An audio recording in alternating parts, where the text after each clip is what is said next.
this show has set a new bar for the murder mystery series. It's brilliant, it's clever, it's witty and warm, and it has 2 stars whose performances have been so exciting that Hollywood keeps trying to steal them away. But it's a testament to the talent on this panel that they keep coming back. So let's bring out Sherlock producer Sue Virtue,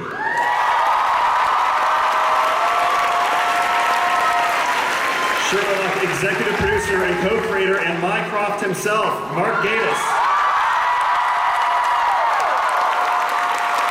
and Sherlock and executive producer and co-creator Stephen Moffat.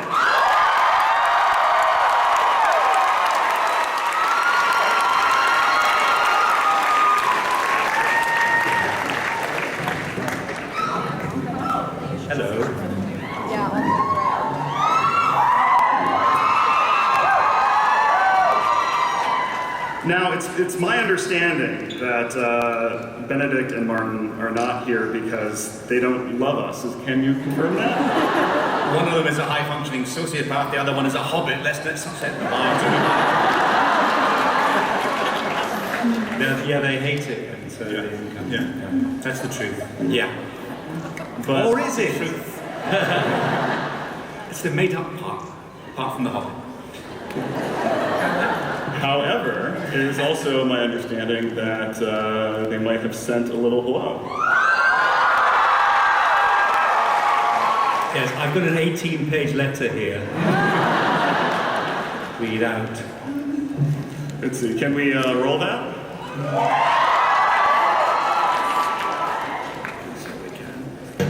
Hey, Comic-Con.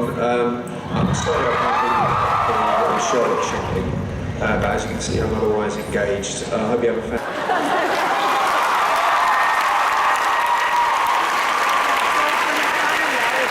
And if you want to see that video again or share it with your friends, it just went up on EW.com. So let's start with the big question. He does actually reveal it there.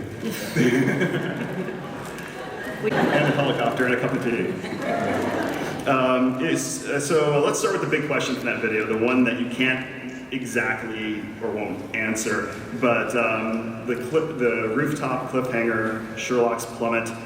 Have you been surprised by how much speculation that there's been about online and the whole frenzy since that aired? I think by the time we got to transmission, we knew it was going to be huge, because the second series had been even bigger than the first, and we started to think, oh my God, what are we going to do to them?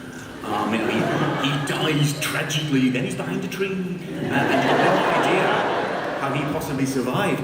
And at that point, we started to realise, watching in Martin's house, this is going to be ridiculous. People are going to be so cross, and that's when it got really fun.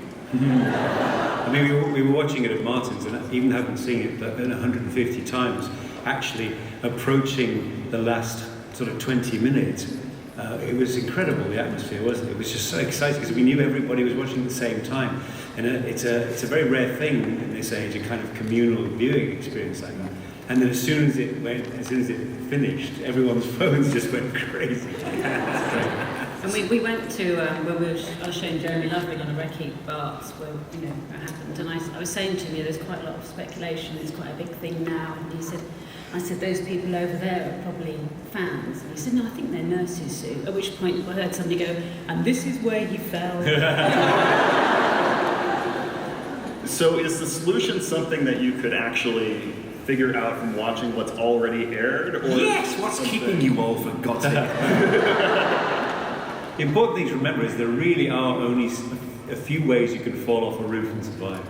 It's not black magic. Alas.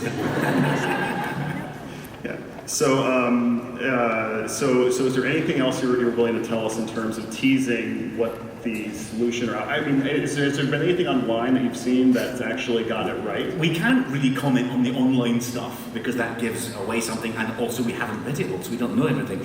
But it's a rational explanation. We did know it before we shot it.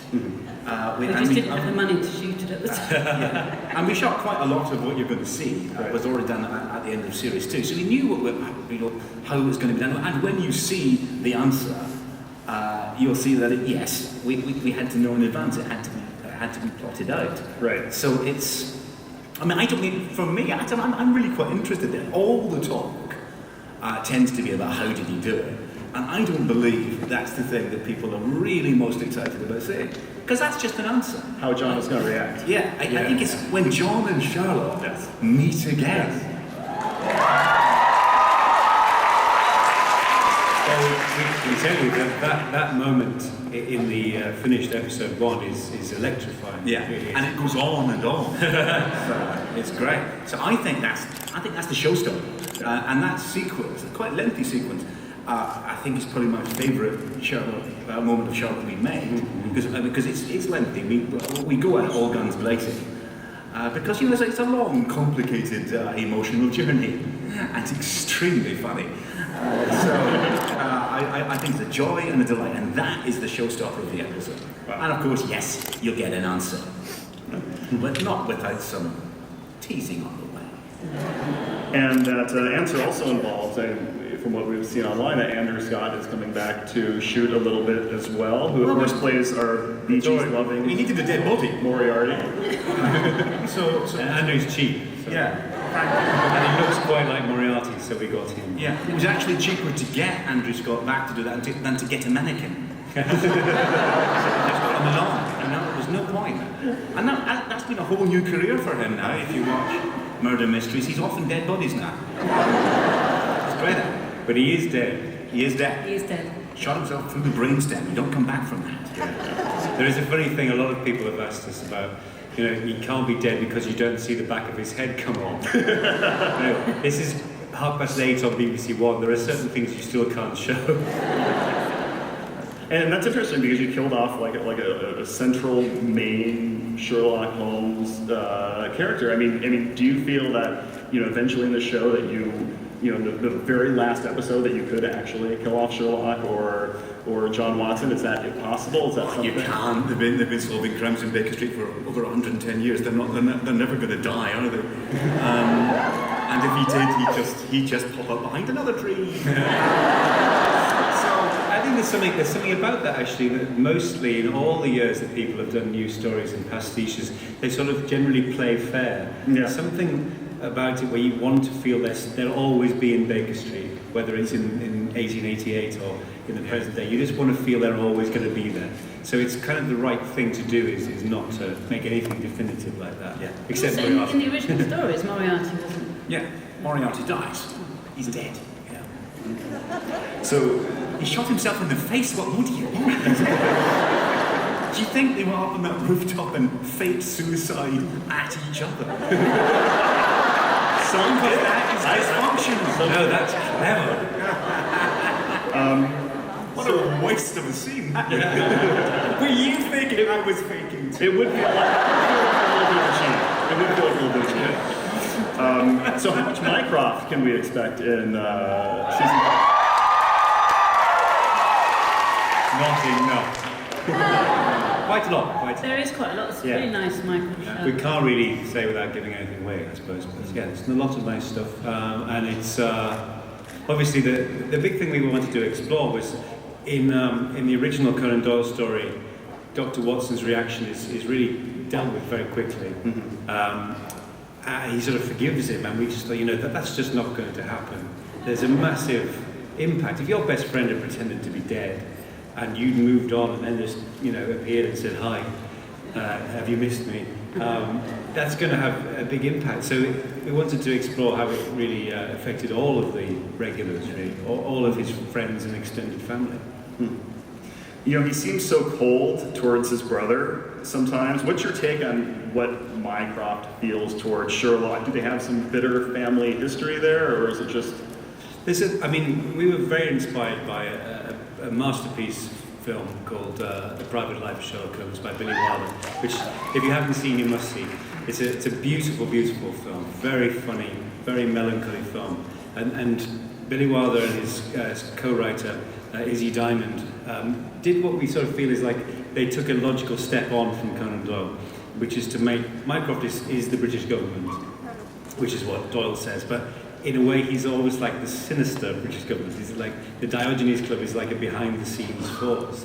And they do this, they have a much sort of spikier relationship, which we just thought was much more interesting than them just getting on. Right. So, but it all comes from a point of caring. I mean, even the very first episode when he's sort of encouraging John to spy on Sherlock, it's because he cares. He sort of wants to bring him inside the tent. Right.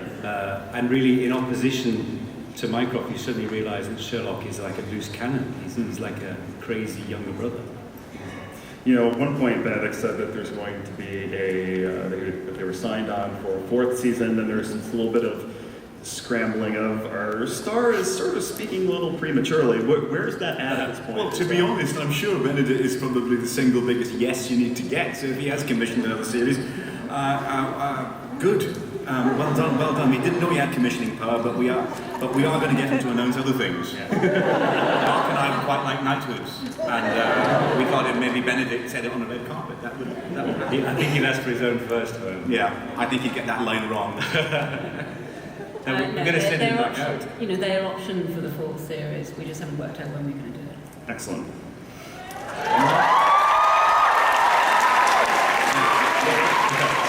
Sir, have you commissioned Series 4? Yeah. Sir commissioned Series 2, actually. We were told when we went onto our breakfast television programme, one of Sue's very first appearances on television, and she was told to be briefed to say nothing about Series 2. And what she said was, yes, there's definitely going to be Series 2.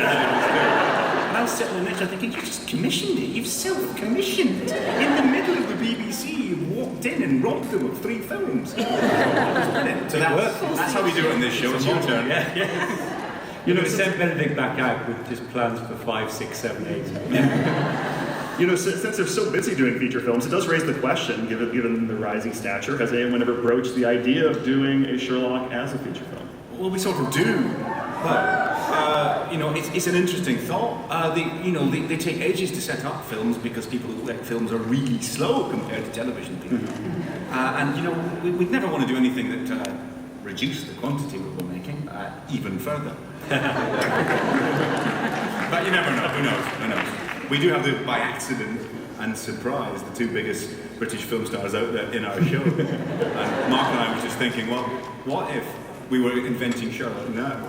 And we said, you know who'd be great in this? It would be Benedict Cumberbatch and Martin Freeman. And they would say, you wouldn't even get them in the same film. Poxy British series made in a big leaky shed in Wales. But we do get them, and they're always delighted to come back. And same blokes as ever, although they're much more famous than us and won't talk to us. You announced 3 hints to Series 3 episodes: Rat, Wedding, and Bow. Bow. The first episode is called The Empty Hearse. What can you sort of tease to a little on that? Obviously, we find out resolve last season's cliffhanger. That's it. It's a very short one. We thought we'd just kick off with a little reprise, and then I thought, well, no, it's based on The Empty House, but only a little. I think Doyle himself would have admitted that the whole reasoning behind that story was just an excuse to bring Sherlock back. Mm-hmm. So in a way, it's a similar thing. I mean, it's got a different plot, essentially, to The Empty House. But I don't want to give too much away. But the enormously important thing is the impact that Sherlock's return has on John Watson particularly. And then something with a rat in it. Maybe a biscuit tin, I don't know. And the second episode, it's a Sign of 3 seems to reference when Watson meets the love of his life, Mary. Yes. And the second hint is wedding. Yes. So therefore we should conclude from that. Well, I can, hot off the presses from 110 years ago, John does get married to Mary Watson. Yeah. We hoped you wouldn't go and sneak ahead and read the book. But that's what happens when the secret is out before you're born. Damn it. And, keep watching this panel for a treat later. So if John does get married, does Sherlock need to find a new roommate? And well, I think there is only one human being in the world who could tolerate being Sherlock. Who says he lets him move out? Okay, you're married now. Why are you living with her?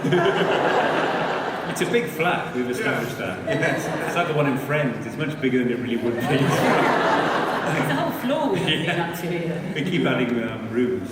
And we do, actually. It's growing. You know, since they're not here, we can talk about them. What would fans be surprised to learn about what Benedict and Martin are like on the set, or their approach to their characters that they The violence, I think, the mood swings, the clown costume. Well, I mean, they have a natural chemistry. We knew it from the moment that they read together. The show was in front of our eyes, you know, and they just get on tremendously well. They're just completely different people, very like Sherlock and John are. But they really just have a really good laugh, and it all transmits itself onto the screen. I think you can really see how much love there is behind the camera. I suppose the biggest surprise, when you encounter them, if you encounter them in character first, is that actually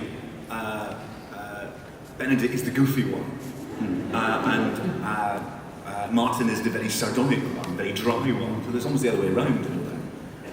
But you know, they're just. I mean, I'm just thinking that what you were saying that when they read for the parts, we auditioned them. We auditioned in a room, not even a nice room. When they read together. Yeah. No, that's true though. I mean, Benedict has he's really quite puppyish and sort of bumbly, isn't he? And Martin is much more sort of direct and earthed, really. I mean, maybe they should just put each other's costumes on and see what happens. I think it'd be brilliant if Benedict solved a crime. Yeah. Somebody asked me earlier what difference there is now, because they're these huge fans. I said, well, actually now they've got their own trailers. Because the first series, remember, we put them in a three-way with whoever else. And in the second series, I think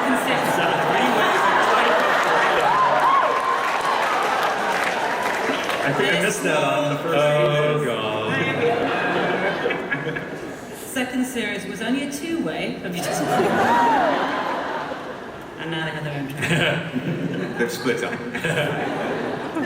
You made a reference to a treat, and I think it's time to give them that treat, right? And if you all start lining up after this plays, we'll start taking questions from the audience. Can I do a bit of housekeeping here on this thing? Actual housekeeping. Actual housekeeping in a naggy way. If you're filming us at all, would you mind turning your cameras off now on this? This is it's not a finished version yet, it's from the second episode. You're cheering a number. It's you're the first one to see it. It's not dubbed, it's not finished, but also we have promised them in the UK that it's not going to end up online anywhere, or you're not going to discuss the content of it, so please don't let us down on that. Thank you.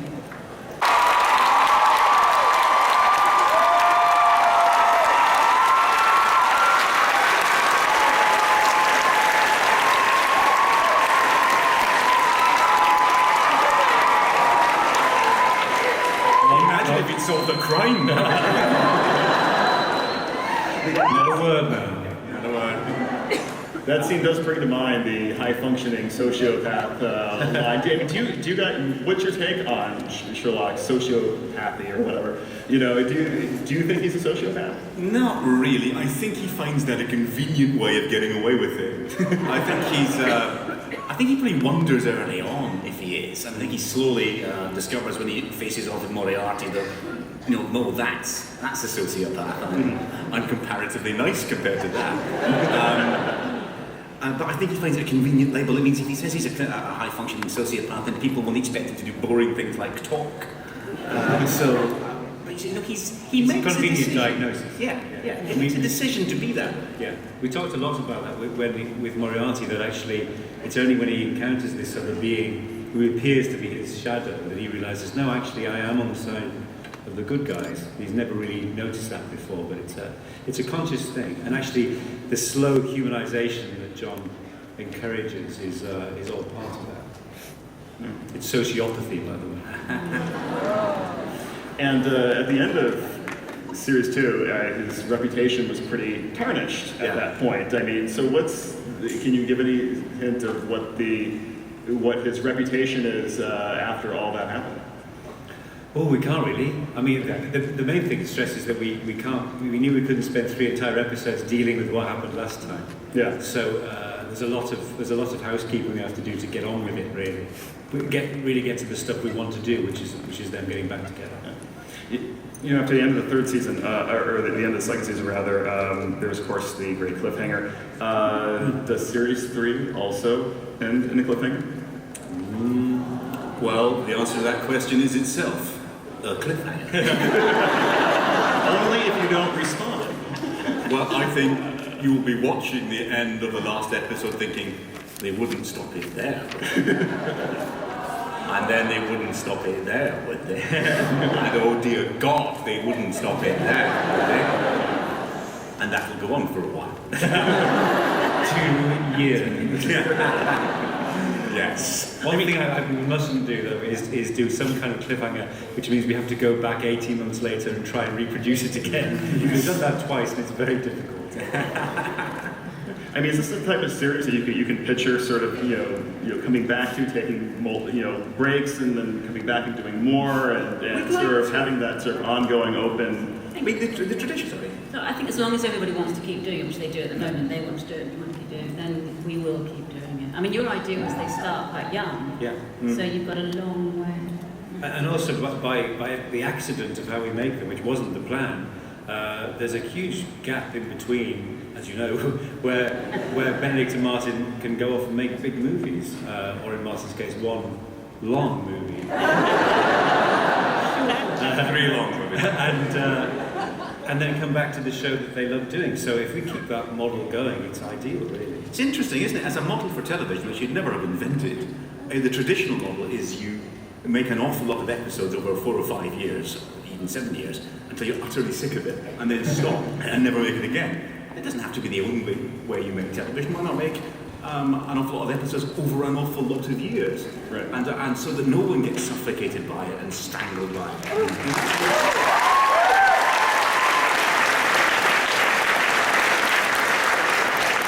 Permission for a few more gaps there. There is something rather lovely about the idea of Benedict and Martin aged, 55, around the same fireplace, but dealing with the stresses and strains and aches and pains of growing older, and actually becoming the age that we normally associate with Holmes and Watson. Yeah. There is a little wail from the audience, the prospect of the big battle. You will age with them. Yes. And the great kindness of age is as your face disintegrates, so does your eyesight.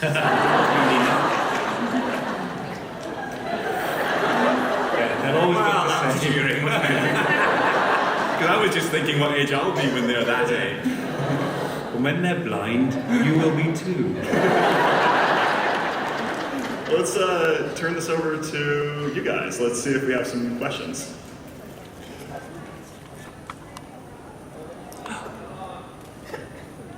Project, yeah. If you yell, we'll say it to the thing. Oh, hello. Hello. I appreciate the 3 of you and your brilliant work you do in Sherlock. I was wondering, are you considering doing other projects together in the future? Well, we'd love to when we have time, but all our time is occupied doing the projects we're doing, really. So, yeah. But in future, yes. I mean, it's not the first time any of us have actually worked together. Obviously, Sue and I have raised children and a sitcom together. And Mark and I have done the same.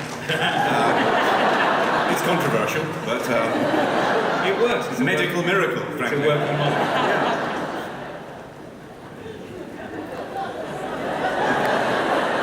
Hi, I'm Carrie. Spell valetudinarianism.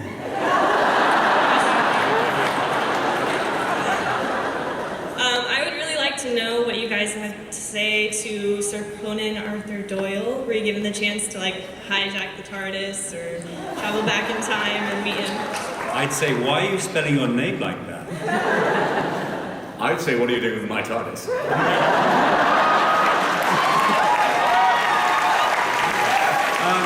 Well, we owe everything to Conan Doyle. He's a genius writer, possibly the best writer of short stories there's ever been.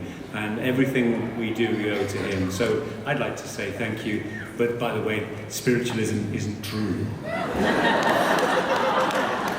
Yeah, it's true though. I'd actually, you would like to, he sort of at least affected to believe throughout his life that these stories didn't really matter and weren't very good. And you'd like to say they are simply the best storytelling of its kind. And you are sort of inventing television, which hasn't been invented yet. The idea of different adventures for the same characters is his idea on a weekly basis. So he sort of invents popular television. And he's still a big hit in it. So he's doing all right. Yeah, he's doing all right. No, also I think there's been quite a few Doing times. all right, Arthur. Been quite a few times when you two have been stuck on your scripts, and actually you go, I just went back to the original story, and the answer was. Oh, many times. I was trying to work out a very good entrance in for Sherlock in episode 3, the one we're just about to film, and I was thinking, Phil, listen to me, so old-fashioned. I went back to these stories and found a great entrance for him. So he's covered it all. He's brilliant. Are there any particular Doyle stories that you haven't done yet that you're sort of particularly eager to do eventually? There are moments more than stories, because most of the stories I would give you about 20 minutes of screen time. That's the truth. Yeah. I mean, like A Scandal in Belgravia, the first 20 minutes or half an hour of it is more or less a faithful adaptation of the original story, and that's all you've got. But there are stories also, the ones that aren't quite as good stories, like great ideas in them, like The Engineer's Thumb, which ends very suddenly, because I think someone came round Sir Arthur's house and said, would you like a game of cricket? And he said, yeah, hang on, there we go. I'll just finish the Greek interpreter while I'm at it. 5 orange pips or Shipwreck. Another shipwreck. I'd love to do the Red-Headed League. That's one of my favorites. Why? So I could wear a red wig to cover up the gaps. And the Speckled Band is your favourite. Speckled Band is a genius. If you haven't read the Speckled Band, go and read the Speckled Band.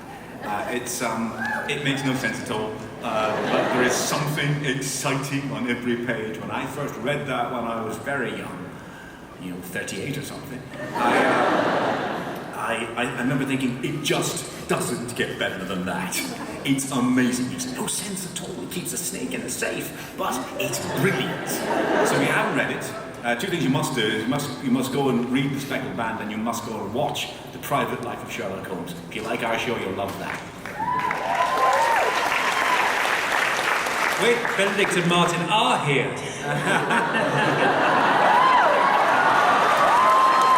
What a lovely surprise. Hi, I'm Christina. Wow, that's loud. My question sort of spins off something you just answered. If you could write any episode, not necessarily based on any story, what would it be? Well, we're sort of doing that, really. I mean, we've always, we just sort of take the bits that we like more than adapting full stories, so there isn't really anything. I mean, we're always thinking about big storylines, and because they're movie-sized stories, so we're trying to think of a story with a scale that deserves that sort of length. But Because sometimes you put bits in and they come out again, don't they? And I'm sure that Yeah. isn't it? Oh yes, yeah. It's just finding the right. Yeah, but I mean, in a way, going back to Private Life, you want your sort of Loch Ness Monster story. You want some really great big thing, a bit like the aeroplane in Scandal in Belgravia. It's a really clever thing that appears to be. I'm saying this because Steve wrote it. You see, it appears to be inconsequential, and at the end you get this fantastic reveal with a great big plane full of dead people, and that's the sort of thing we're looking for. More planes full of corpses. Yeah. I'll just tell you how production works on that. So Stephen was finishing the script, and I'm trying to find information on the script because we're in pre-production. I'm going, anything you can tell me, any clues, anything we need to get. Yeah, can you get me a jumbo? With corpses. Actually, that is one of the very funniest things we ever did. That night of filming, it was just me and Benedict and all these extras, and Stephen arrived from Doctor Who and went straight into first class and fell asleep for the rest of the shoot. But we had all these people being dead, and they were being very, very good dead because they just went to sleep. And then in the middle of a very good take, I particularly remember one of the corpses just went.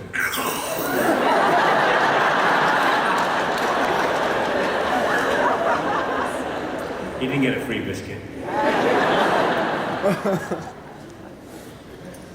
Yes, sir.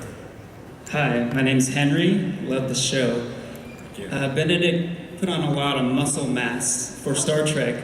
Was there any concern from you guys that this physical transformation would make him no longer look like Sherlock Holmes?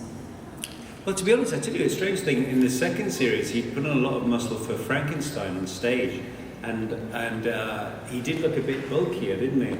But this year, no. I think he's put the muscle on, but he still looks very trim. And actually, it's absolutely true. He just gets more handsome every year. He's sort of saying that in a totally dispassionate way. It was towards the end of the second series when he was going towards Parade's End. Yes. He was trying to put on weight. Yeah. And we kept seeing him trying to shove cakes down.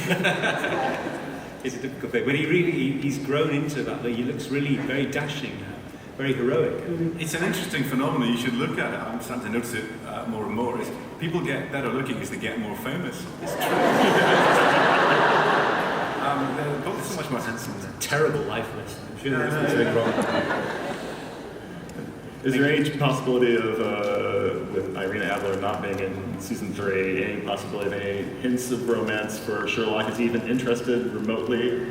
He really is, to be honest. I mean, sex for Sherlock, it happens up here. You know, he's sex is brain work for him. So, I mean, romance. Imagine a romance with Sherlock Holmes. Dear God, he'd poison his girlfriend just as if it worked. Look, she's dead. Hooray! So I know. Maybe he already has. Yes, that's right. You know, the Irene Adler thing was a very, very particular thing. You know, that somebody gets to him in whatever way she got to him, because neither of them seemed particularly interested in sex at all, which must have made they just like betraying each other and trying to get each other killed. So that's probably not a good relationship. That's normal. That's most of it, I think. Yeah, isn't it? Not in the first year. Go ahead. Real quick, using the power of suggestion, Benedict Cumberbatch as the Master. Just throwing it out there.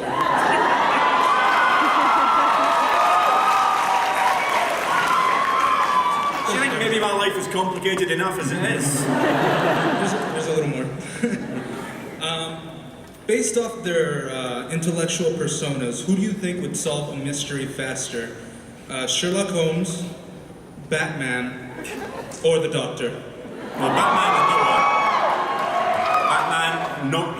He'd be absolutely lost compared to Sherlock Holmes and the Doctor. Obviously, I don't know. I think the crime would not get solved while they had a bitch fight with each other.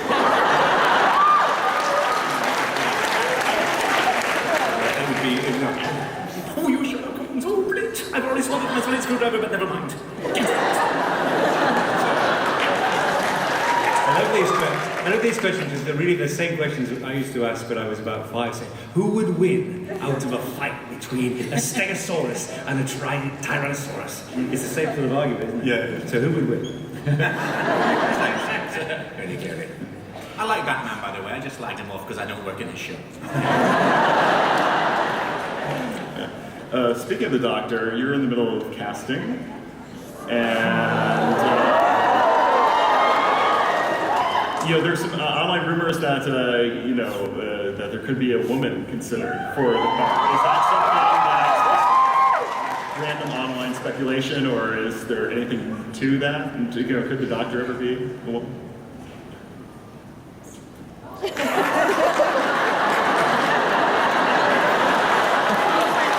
problem with Benedict. He's terrible. To really sort this out. I can't believe you said that. Don't pass it on. Go ahead. Hi, my name's Danielle.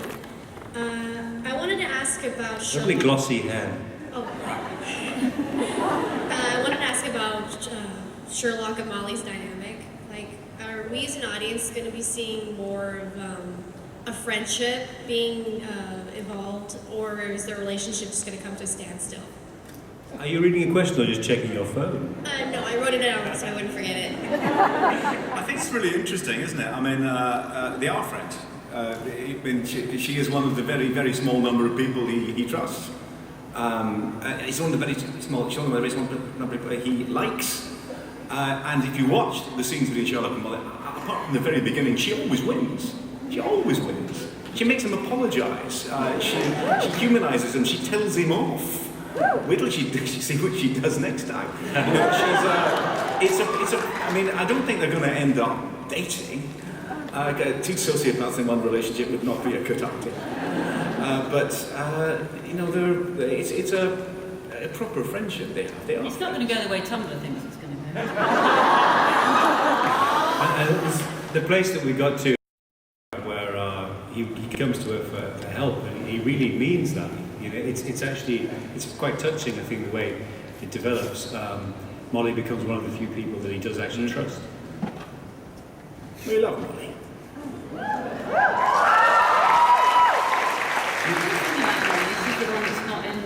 Yeah, do you know, it felt like at the very beginning of this, we did sort of say we won't add anything to Sherlock Holmes, we'll just update it.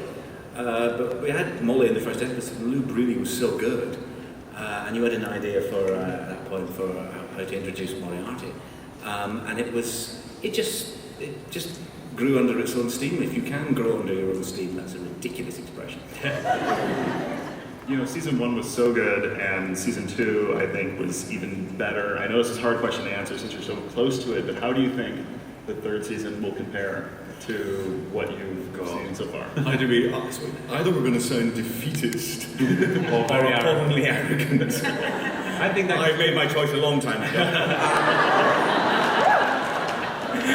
I think it's really good. I do. I think it's different. It's moved on a bit. Mm-hmm. I think even as you saw in that little scene, they're slightly more human. I think it's slightly more real. But I think we've got some scenes in this that we would never have contemplated putting in any previous series. But also, I mean, a lot of fun. It's a lot of fun in all of them, and even though it has a very dark sort of beginning with the whole idea of Sherlock coming back, there's some of our favourite stuff is in this series, and just whole scenes that were great fun to write and to make and to see, like that one. You know, and actually the idea of something like, what if Sherlock was John's best man? It's just an inherently funny idea. Well, I remember reading the stories, and Dr. Watson got married in the second one. And I remember thinking, does that mean Sherlock Holmes was the best man? How did we miss that? Please don't hold out on us, we've got to see that. So now we have, and it's everything I think. I mean, it's a very unusual episode, that, but I think it's everything you would hope it would be.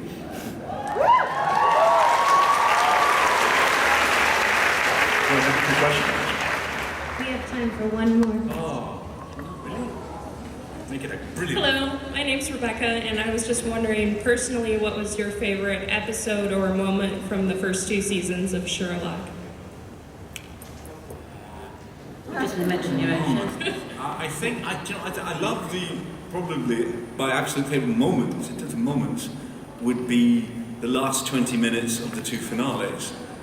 You know, the swimming pool scene at the end of the Great Game, and the last 20 minutes really of Reichenbach as it racks up and up and up and up are probably my favourite moments. As a whole episode, I probably conceitedly would plump for Scandal, because I was really I would too. I think Scandal is our best one. It's just a complete piece of work. I think it's absolutely beautiful. It does everything you want to do. It's emotionally very charged. It's tremendously satisfying, and actually in its heart very simple. I think you look at it and think there's hardly anyone in that story. It just has a complete sense of its own drive and completeness. I think it's really, really good. Yeah, I think the whole scene, and the sheet scene, I like the sheet scenes. There's a very funny outtake that one day we'll show you. Yes, it's very, very funny. We must have mentioned as well amazing contribution of the rest of our team over the last 3 years, and particularly Paul McGuigan, who was the main director on the first 2 seasons, who in terms of establishing the visual identity of the show, is tremendously important and really one of the things that got it noticed in the first place. Well, Sherlock premieres on PBS Masterpiece early next year. but that wasn't quite the roar of the final one that it does. And thank you guys for coming out.